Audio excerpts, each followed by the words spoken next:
This is the PlayFootball.com podcast, and I'm Jeff Fisher of High School Football America. It's Rewind Wednesday as we go back to my interview with one of the best nicknames in all of football, Mean Joe Greene. During Super Bowl week, I guess it's appropriate that we circle back to my interview with the man who won 4 Super Bowls with the Pittsburgh Steelers. One of the most interesting things I found out during my chat with the Pro Football and College Football Hall of Famer is the fact that despite his nickname, Mean Joe was bullied as a young boy, and that spilled onto the football field at Dunbar High School in Temple, Texas. I was just a normal kid, I think, growing up.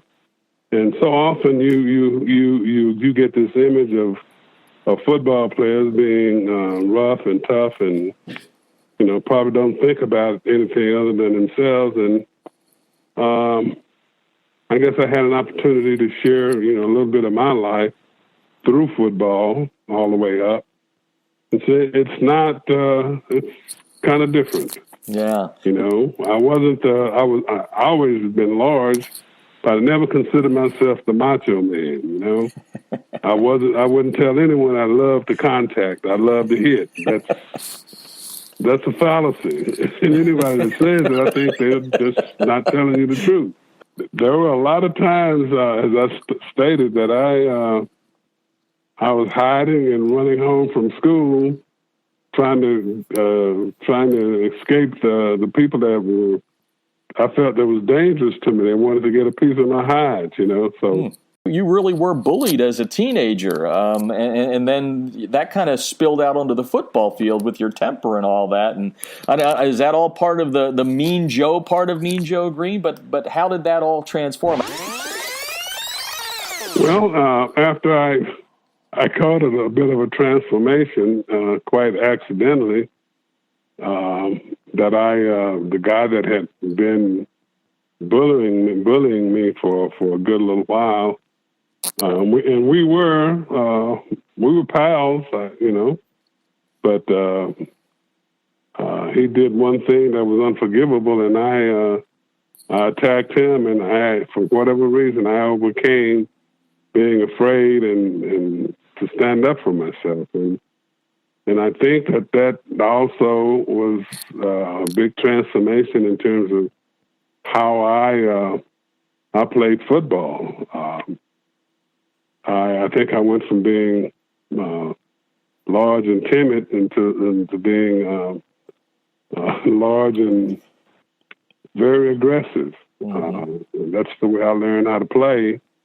And until I got into situations where I found out that wasn't really the way that you were supposed to play football. Mm-hmm. So, yeah, and we're going to talk about that in a second. Coach Chuck Knoll, the head man at the Steelers, made that. But before we get into the pro ranks, I just want one other question. You do give credit in the book to your high school coach there at Dunbar, Lester Moore, saying he talked to you about a lot of things, but there were certain things that stuck out in your mind. What did your high school coach deliver to you at that time that maybe wasn't making sense, but now as a guy that's a member of the College Football Hall of Fame and the Pro Football Hall of Fame, you go, boy, Coach Moore knew a thing or two?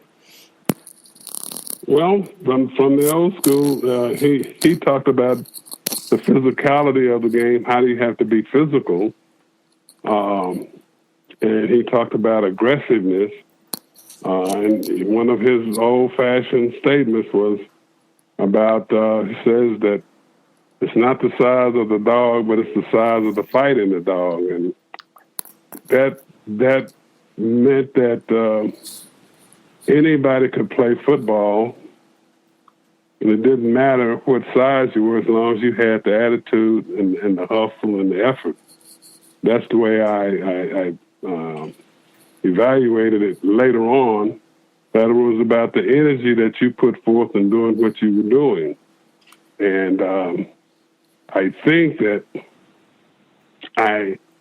I believe over time, the effort and energy that I put into playing was brought about by anger, and the anger wasn't the thing that was supposed to propel me. It was the competition, and through my time of playing the game through high school, college, and pro, I learned that it was about teammates and competition and showing up each and every time you had to play, and that you had to prepare to be your very, very best.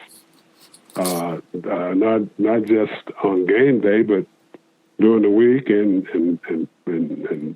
through the off season. Everything went into that one day, and it just didn't start that one day.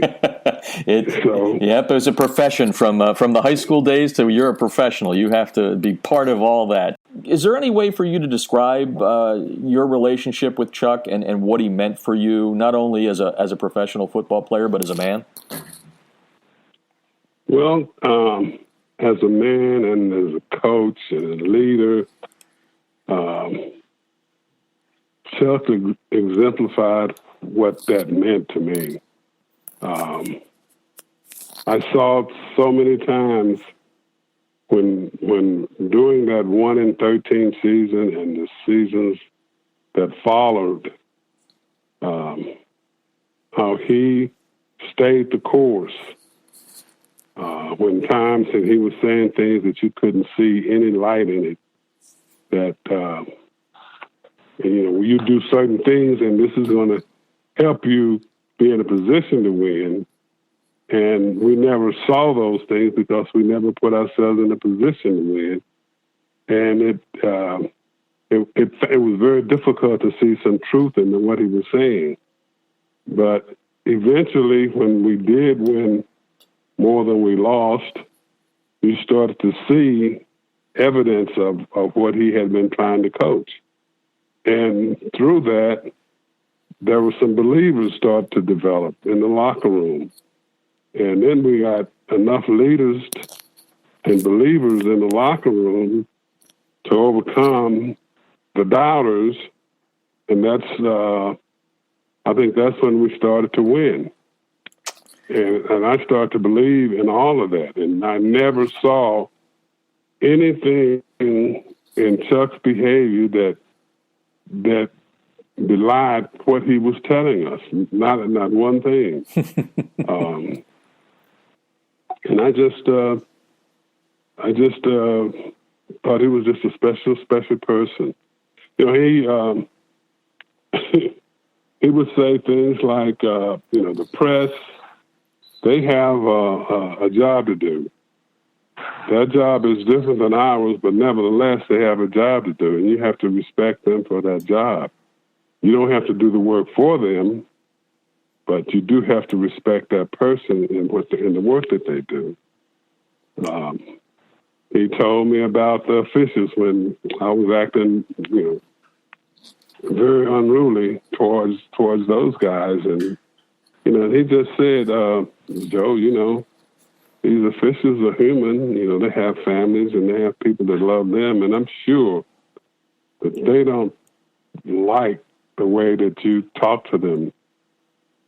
And, and I thought about it as I was walking away, and it did settle in that, I was being abusive. And I guess he was a smart man. He knew what buttons to push for me, because he basically knew that all the tirades that I went through, they weren't of the selfish nature that it was all about me. It was the way I knew, the only way I knew how to compete and be a team player. And some of those things weren't being a team player, although I thought they were. Mm-hmm. So he was able to tap into that, and it never was argumentative. It never got to that point. It's just he approached it in a way that I guess like I would say like a father would to a son, And that's my Rewind Wednesday interview with NFL legend Mean Joe Greene. Hey, coaches, don't forget to check out playfootball.com for some great resources that can help you improve in the coaching profession. I'm Jeff Fisher of High School Football America, and you've been listening to the playfootball.com podcast.